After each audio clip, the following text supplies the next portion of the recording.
그때 예수께서 대답하여 이르시되 천지의 주제이신 아버지여, 이것을 지혜롭고 슬기 있는 자들에게는 숨기시고 어린 아이들에게는 나타내심을 감사하나이다.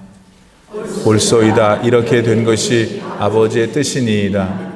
내 아버지께서 모든 것을 내게 주셨으니 아버지 외에는 아들을 아는 자가 없고 아들과 또 아들의 소원대로 계시를 받는 자 외에는 아버지를 아는 자가 없느니라. 수고하고 무거운 짐진 자들아, 다 내게로 오라. 내가 너희를 쉬게 하리라. 나는 마음이 온유하고 겸손하니 나의 멍에를 메고 내게 배우라. 그리하면 너희 마음이 쉼을 얻으리니 이는 내 멍에는 쉽고 내 짐은 가벼움이라 하시니라. 아멘. 하나님의 말씀입니다. 할렐루야. 오늘도 주님 전에 올라오신 우리 모든 성도님들께 우리 주님이 허락하시는 특별한 사랑과 은혜가 함께 하시기를 축복합니다. 어제 어떤 한 집사님을 만났는데 내일 목사님 설교시지요? 그러시는 거예요. 맞다 그러니까는 10월 달도 벌써 다 갔네요 그러시더라고요. 근데 10월 달 한 달 잘 보내셨습니까? 그러니까 저는 특별히 이번 한 달 보내면서 우리 하나님 참 바쁘시고 피곤하시겠다라는 생각이 들었어요. 우리 올림피아 날씨답지 않게 이번 10월 달 너무 따뜻했죠. 그런데 요 며칠 새에 갑자기 추워지니까 우리 집 에어컨 없어서 어떻게 하나 불평하고 불만했던 것이 이제 너무 추워서 못 살겠다라는 불평과 불만으로 바뀌어요. 또 원래 10월 달과 다르게 비도 안 왔죠. 비가 안 올 때는 너무 가물어서 걱정이다 불만했는데 잔디구도 다 죽었잖아요. 그런데 어제 비 오는 거 보셨어요? 어제 제가 5시에 이제 퇴근을 하면서 집에 가는데 와이퍼가 작동이 안 될 정도로 비가 오더라고요. 그러면서 곧바로 드는 생각이 이거 홍수 나면 어떡하냐. 가뭄을 걱정하다가 잠깐 상황이 바뀌었다고 홍수를 걱정하고, 더위를 걱정하다가 잠깐 상황이 바뀌었다고 추위를 걱정하는 우리의 모습을 보면서 이 땅 가운데 살아가면서 우리 어떤 것에 마음의 중심을 두고 살아가야 할까. 하나님 정말 피곤하시기도 하겠다라는 생각 들었습니다. 오늘 우리 함께 나누려는 이 말씀은 아주 유명한 성경 본문 중에 하나죠. 오늘 본문 이해하기 위해서 비록 함께 읽지는 않았지만 마태복음 11장 전체 내용이 무엇인지를 살펴보고 그 내용과 흐름 속에서 오늘 본문 말씀이 우리에게 어떤 것을 전달하고자 하시는지, 우리들에게 어떤 하나님의 뜻을 밝히고자 하시는지를 찾아볼 때 오늘 현실의 삶을 살아가는 우리에게 말씀하시고 살아서 역사하시는 주님의 음성이 들려지게 될 줄 믿습니다. 그런 의미에서 마태복음 11장 2절부터의 내용 살펴보면 당시 옥에 갇혀 있었던 세례 요한이 자신의 제자들을 예수님에게로 보내고 있는 장면이 등장해요. 그리고 예수님을 찾아온 그 세례 요한의 제자들은 단도직입적으로 예수님께 묻지요. 3절의 말씀입니다. 예수께 여짜오되 오실 그 이가 당신이 오니까 우리가 다른 이를 기다리오리까. 자신들을 구원해 줄 메시아에 대한 그 희망을 품고 종교적으로나 정치적으로도 매우 힘든 하루하루 힘겹게 살아가던 그들의 처절하고도 간절한 당시의 시대상을 보여주는 질문입니다. 왜 그렇습니까? 정치적으로 로마 식민지로서 자신의 민족이 누리던 자유를 제한받고 권한을 제한받습니다. 동시에 종교적으로는 하나님의 선택된 백성이라는 그 영광스러운 권리조차 이제 어디에도 찾아볼 수 없어요. 그러면서 율법이라는 종교적인 그 의무만이 남아있었던 그때입니다. 하나님께서 자신의 민족이 겪고 있는 그 아픔에 침묵하시는 것 같고 자신들이 처한 고난과 어려움에 눈을 감고 계시는 듯한 그런 정말 암담하고 막막한 당시의 시대적 상황 속에서 나온 질문이에요. 오실 그 이가 성경에 약속된 그 이가 당신입니까? 아니면 저희가 계속해서 다른 메시아, 다른 구원자를 기다려야 합니까? 앞서 소개해드린 그런 이스라엘의 민족적인 상황 속에서 메시아에 대한 갈망과 그 메시아의 존재는 자신들을 다시금 선택받은 민족으로서의 영광 회복시켜줄 뿐만 아니라 당장의 어려움과 고난, 삶의 문제와 염려를 단번에 해결해 줄 수 있는 어떤 혁명적이고 정치적인 구원자 간절히 기다리고 있었던 상황임을 우리는 알게 돼요. 따라서 세례 요한과 그의 제자들의 궁금증과 질문에 대해서 우리 예수님께서는 5절에 이렇게 대답하십니다. 맹인이 보며 못 걷는 사람이 걸으며 나병 환자가 깨끗함을 받으며 못 듣는 자가 들으며 죽은 자가 살아나며 가난한 자에게 복음이 전파된다 하라. 내가 누구다, 나는 이런 사람이다 자신을 소개하고 알리신 것이 아니라 나를 통해서 어떤 일이 일어났는지를, 내가 무슨 일을 했는지를 너희들이 보라는 거예요. 너희들이 듣고 본 그것을 너희를 보낸 요한에게 가서 그대로 전해주라는 것이죠. 이 말에 담겨져 있는 그 깊은 뜻이 무엇입니까? 이 하나님의 선포 안에는 이미 하나님의 나라가 나 예수를 통해 이 땅에 임하였다라는 것을 선포하고 계시는 것입니다. 너희들이 듣고 본 바가 바로 그리스도의 임재가 나타났음을 증명하는 것이다라는 거예요. 놀라운 것은 예수님의 이와 같은 대답을 전해들은 세례 요한은 더 이상 예수님에 대하여 그분이 메시아인지 아닌지 의심을 품지 않았어요. 예수님의 그 대답을 들었던 그 순간 세례 요한은 느꼈을 것입니다. 아, 내가 그토록 기다리던 메시아, 감히 내가 신발끈 하나도 풀어드리지 못할 그 위대한 구원자가 바로 그분이시구나. 늘 하나님의 나라를 기대하고 소망했던 그에게 더 이상의 증거, 더 이상의 설명이 필요하지 않았던 것입니다. 그런데 안타깝게도 오늘 성경은 그런 모습과는 상반된 또 다른 부류들을 소개하고 있어요. 오늘 우리가 함께 읽은 본문 바로 전 20절부터 기록된 고라신과 벳세다에 대한 질책을 통해 우리는 발견하게 되죠. 마태복음 5장 20절로 21절의 말씀입니다. 예수께서 권능을 가장 많이 행하신 고을들이 회개하지 아니하므로 그때에 책망하시되 화 있을진저 고라시나 화 있을진저 벳세다야, 너희에게 행한 모든 권능을 두로와 시론에서 행하였더라면 그들이 벌써 베옷을 입고 제에 앉아 회개하였으리라. 이것이 무슨 뜻입니까? 너희들을 특별한 은혜 가운데 예수님 자신의 권능을 가까운 곳에서 가장 많이 보게 하고 가장 많이 듣게 하고 가장 많이 경험하게 했는데 왜 너희들은 너희들에게 허락된 그 놀라운 이적들을 보면서도 그 안에 담겨져 있는 진짜 나의 뜻을 알지 못하냐는 질책이에요. 또 너희들 눈으로 직접 봤으면서도 그 신비한 일들이 어떤 것을 위해서 내가 그것을 행했는지를 왜 깨닫지 못하냐는 예수님의 책망입니다. 사랑하는 성도 여러분, 이 땅에 오신 예수님, 온 인류의 구원자로 우리에게 오신 예수님께서 당시 행하시고 보여주셨던 그 놀라운 이적과 권능들은 똑같은 거였어요. 세례 요한과 제자들에게도 또 고라신과 벳세다의 사람들에게도 동일한 예수 그리스도의 역사가 보여졌던 것입니다.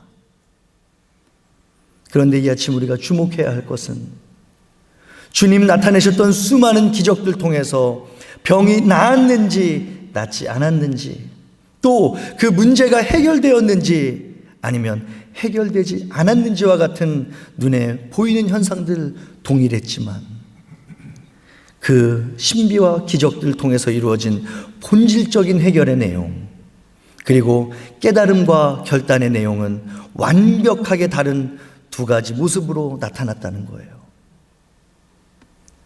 한 사람으로부터 행해진 어떤 동일한 사건을 보면서, 경험하면서, 전에 들으면서 어떤 사람들은 이제 드디어 하나님의 나라가 이 땅에 이루어졌구나, 하나님께서 우리가 그토록 기다리고 소망하던 구원자 그리스도를 우리에게 보내주셨다라는 복음의 진리이자 정점인 청년 예수를 그리스도로 깨달았지만, 어떤 사람들은 그 이적과 신비를 그냥 자신들 살면서 경험했던 어떤 특별하고 신기한 사건으로만, 그저 억세게 운이 좋아서 어떤 사람들은 말 한마디로 병고침도 낫는구나, 참 재수가 좋구나, 운이 좋구나, 그저 신비한 체험, 경험으로만 여겼을 때 여전히 그들은 회개하지 못했고 복음의 길로 돌이키지 못했음을, 그래서 결국 예수님의 책망을 받는 존재로 전락하게 되었음을 우리는 기억해야 할 줄로 믿습니다. 이것이 바로 마태복음 11장에서 소개하고 있는, 또한 11장 전체의 내용을 살펴볼 때 발견할 수 있는 동일한 상황 속에서 두 가지 부류의 사람들의 모습입니다. 그리고 나서 이어지는 내용이죠. 복음의 진리, 그리스도를 통한 하나님의 나라의 이루어짐에 대한 상반된 반응에 대한 조금 더 구체적인 조언이 바로 오늘 우리가 함께 읽었던 마태복음 본문 25절에서 30절의 내용이에요. 특별히 이 말씀은 예수님께서 하나님에게 기도하셨던 내용을 옆에서 기록하는 형식으로 쓰여져 있는데, 그런 이유에서 25절은 이런 본문이 등장합니다. 천지의 주제이신 아버지여, 이것을 지혜롭고 슬기 있는 자들에게는 숨기시고 어린 아이들에게는 나타내심을 감사하나이다. 예수님의 기도에서 발견되는 감사의 내용이 어떤 것인지를 살펴보니까, 어떤 것을 누구에게는 숨기시고 또 누구에게는 나타내셨음을 하나님께 감사하고 있음을 발견하게 돼요. 여기에서 말하고 있는 이것이 무엇일까요? 바로 이제까지 우리가 마태복음 11장 전체 내용을 이야기하면서 살펴봤던 하나님의 나라, 즉 이제껏 예수님 보여주신 이적과 기적 속에 감추어져 있던 구원을 지금 예수님 말하고 있는 거라는 것을 우리는 알게 되는 거죠. 정리하면 하나님께서는 세상의 사람들에게 동일하신 예수님의 사역들을 보여주시면서도 어떤 사람들에게는 그 안에 담겨져 있는 구원과 하나님의 나라를 숨겨놓으셨대요. 그리고 또 어떤 사람들에게는 그것을 깨닫게 하시고 보여주셨다 말하고 있는 것입니다. 이것을 구체적으로 설명하기 위해서 오늘 본문은 다시 한번 지혜롭고 슬기 있는 자, 그리고 어린아이라는 이 두 가지 상반된 그리고 대비되는 인물들을 등장시키고 있어요. 첫 번째로 지혜롭게 슬기 있는 자는 누구인지, 또한 그들이 존재가 어떤 것을 의미하고 있는지를 살펴보면 결론적으로 그 사람들은 앞에서 언급한 것과 같이 수많은 이적과 기적들을 체험했었던 고라신과 벳세다의 주민들로 대표되는 세상의 사람들을 이야기하는 거예요. 그들이 어떤 사람들이었는지, 어떤 부류의 인물들이었는지 우리 조금 전에 나누었죠. 예수님의 놀라운 은혜를 눈으로 직접 목격하고 경험했지만 여전히 돌이키지 못하고 회개하지 못한 모습. 그러니까 예수 그리스도의 복음, 그리고 그 안에 있는 능력, 힘 경험했지만 아직도 자신의 마음과 신앙과 믿음을 주님께로 되돌리지 못하고 여전히 자신의 생각대로, 자신의 뜻대로 이 땅의 삶에 소망을 두고 살아가던 사람들의 모습입니다. 그런데 오늘 본문 기록을 자세하게 살펴보면 우리는 선뜻 이해하기 어려운 두 가지 상황을 마주하게 돼요. 첫 번째로 그것이 뭐냐면 과연 예수님께서는 어떤 비유로 그 사람들을 슬기 있는 사람들, 지혜로운 사람들이라고 말하고 있는 것일까?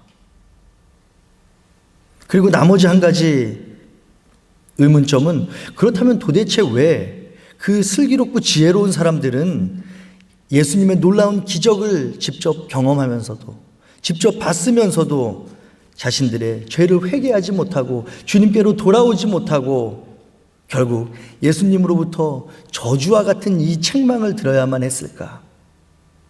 이 두 가지 의문에 대한 대답은 이 하나의 대답으로 설명할 수 있을 거예요. 그들은 자기들이 가지고 있는 문제를 자기 스스로 해결할 수 있다 착각하고 교만했던 것입니다. 어떤 것을 근거로 그런 착각을 했을까? 우리는 쉽게 알 수 있죠. 세상의 슬기로. 지금 내 문제의 어려움, 염려 이겨낼 수 있다 착각했고, 또 인간의 지혜를 의지하며 앞으로 닥쳐올 인생의 풍파 넘어설 수 있다 자신하며 교만하던 그들이었습니다.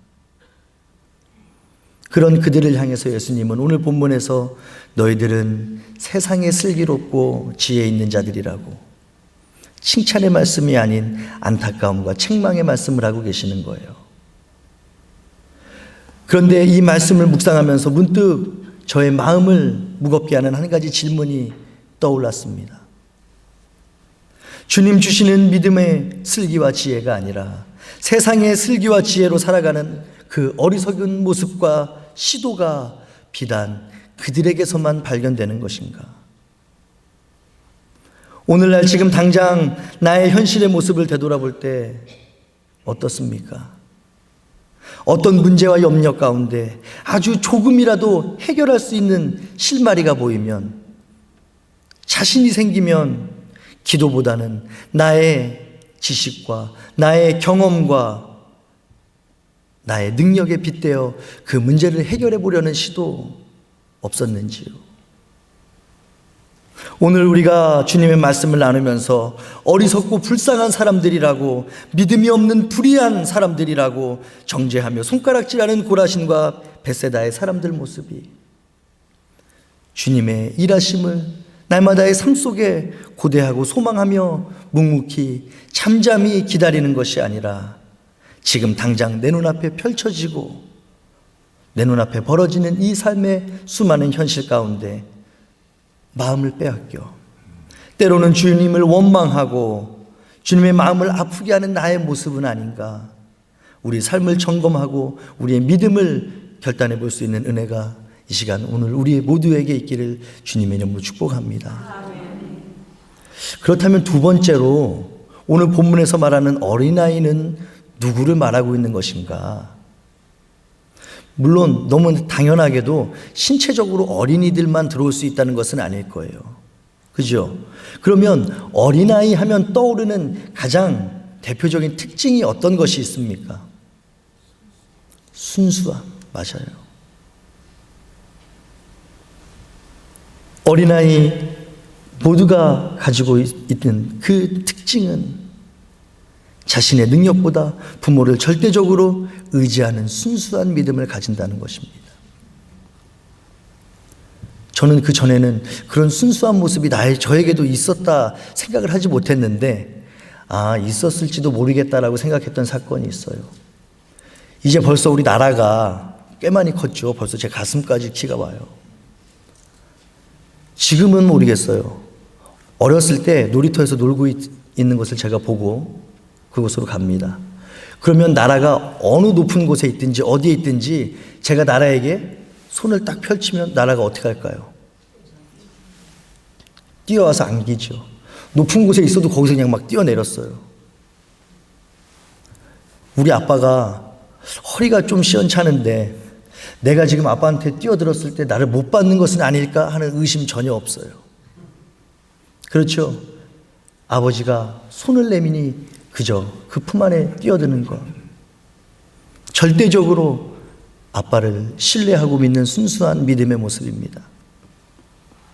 이것이 오늘 본문에서 말하는 어린아이의 믿음이며 절대적인 순종의 마음이 아닐까 생각해 봐요.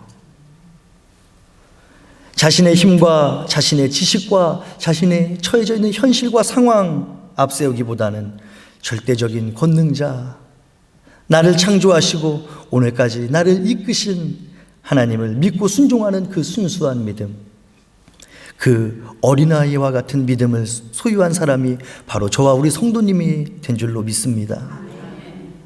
비로소 그런 순수하고 굳건한 믿음을 가진 모든 사람들에게 하나님을 알고 또 그분을 이 땅에 보내신 분이 누구인지 깨달은 자들에게 예수님은 이렇게 말씀하세요.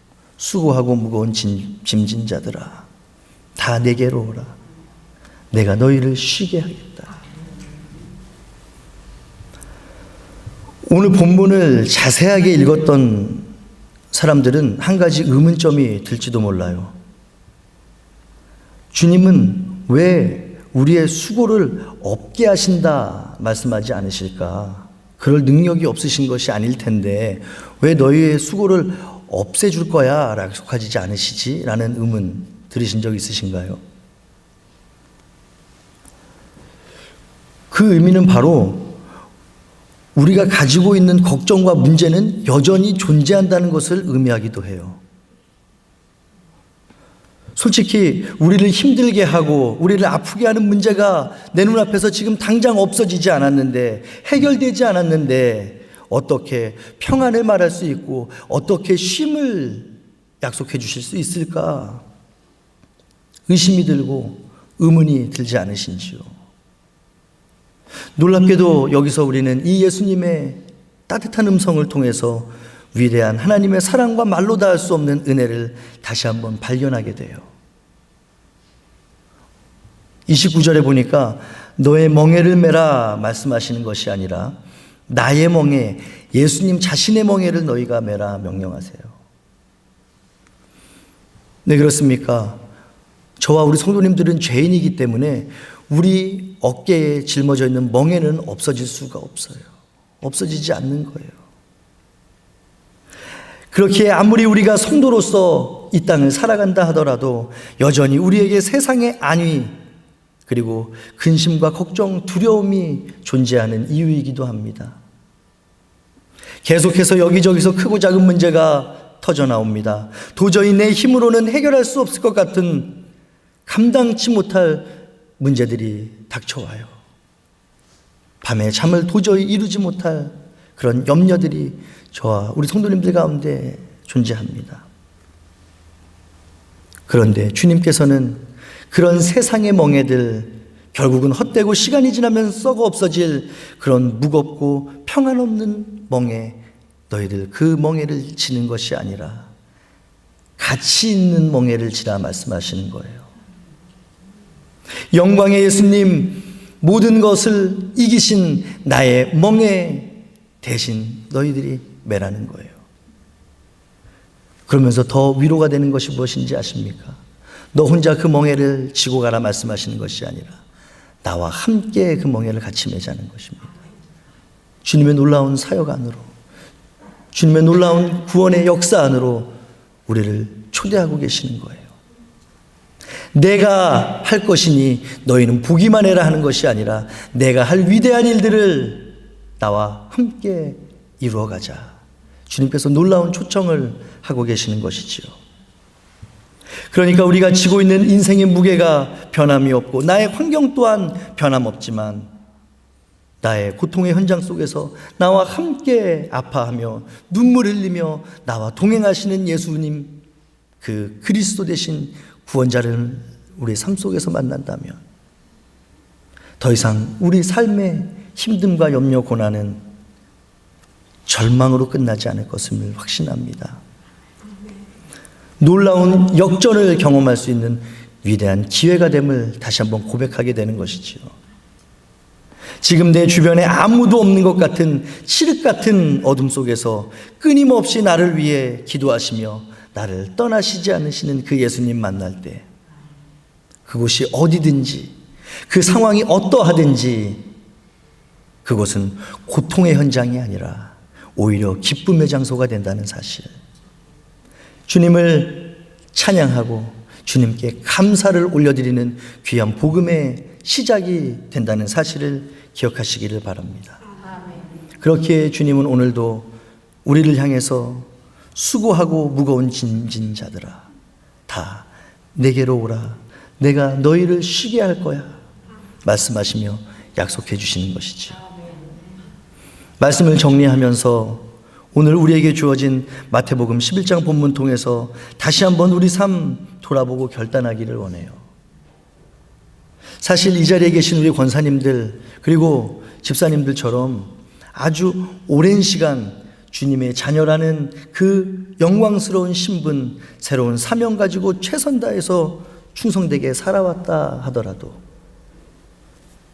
실제적인 삶의 현장에서 구원의 문제 그리고 구원받은 자로서의 현실적인 삶의 문제는 끊임없이 우리와 함께합니다. 매 선택의 순간순간마다 주어지는 해결되지 않는 숙제같이 느껴지기도 해요.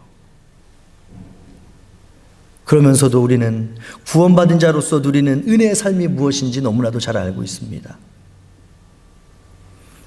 그것이 무엇인지요? 우리들 살아가고 있는 오늘 현실 속에서 주님의 말씀이 살아 숨쉬며 역사하는 것, 우리와 동행하시는 주님의 힘과 능력 그리고 기적과 같은 하나님의 역동적인 일하심을 실제의 삶 가운데 경험하는 것, 이것이 바로 은혜의 삶이지요. 이것이 정답입니다. 그런데 여기서 잊지 말아야 할 더 중요한 것이 한 가지 더 남아 있어요. 그 모든 우리 삶 속에 일어나는 기적과 이적, 하나님의 은혜는 무슨 일이 있어도 어떤 경우에도 하나님의 나라, 영혼 구원과 연결되어 있어야 된다는 거예요. 그리고 앞으로도 계속해서 그것이 연결되도록 우리가 삶의 모든 순간순간마다 최선을 다해서 살아가야 한다는 것입니다. 오늘 우리 삶 가운데 눈에 보이고 경험하게 되는 그 기도의 응답들이 있죠. 기적 같은 하나님의 역사도 있어요. 그 기도의 응답과 하나님의 역사 그 자체로도 너무나도 소중하고 중요하지만 그보다도 그 기도의 응답을 통해서 때로는 그 기도의 응답되지 않음을 통해서 결국 하나님의 나라가 이루어졌는가, 하나님 구원의 역사가 이루어져 있는가, 이것이 더 먼저 우리에게서 점검되어져야 되고 발견되어져야 하는 거예요. 단순히 어떤 것이 이루어졌다, 내 기도가 상달되고 응답되었다, 이것이 중요한 것이 아니라 그것을 넘어서 그것이 응답이 되었든 아니면 하나님 침묵하시는 것 같든 그것을 통해 일하고 계신 하나님을 여전히 신뢰하는 것, 이러한 건강한 믿음의 관심과 올바른 신앙의 시각이 있을 때 우리의 기도는 무조건적인 간구에서 벗어나게 됩니다. 또 우리 일상의 크고 작은 문제 가운데 더욱더 세밀하게 주님의 일하심을 경험하게 되는 거예요. 이때 가장 중요한 것, 내가 한 것이 아니라 주님이 하셨구나. 내가 실패한 것이 아니라 주님께서 막으셨구나. 우리에게 허락해 주시는 은혜를 통해서도 반대로 우리에게 허락해 주지 않는 은혜를 통해서도 여전히 하나님은 저와 성도님들과 함께 일하고 계신다는 사실, 이 같은 믿음의 인식과 성장 없이 기적 같은 하나님의 은혜만을 바라고 추구하며 경험하는 것, 그래서 그것을 단순히 신기한 일, 감사한 일, 가끔씩 우리 삶에 허락해 주시는 그 럭키 같은, 그 행운 같은 것으로만 치부해버리는 어리석음이 우리에게 없기를 바라요. 어떤 문제와 염려가 지나간 후에도 어김없이 또다시 찾아올 또 다른 문제와 염려 가운데 실망하고 좌절하고 넘어져 버릴 것이 분명하기 때문에 그렇습니다. 우리에겐 성숙한 믿음이 있어야 될 줄로 믿어요.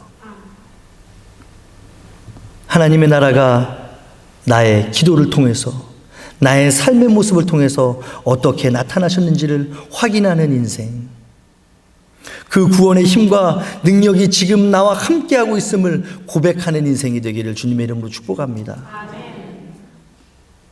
이때 어제도 오늘도 그리고 내일도 끊이지 않은 그 생수와 같은 하나님의 사랑과 은혜가 날마다 우리와 함께할 것을 믿습니다.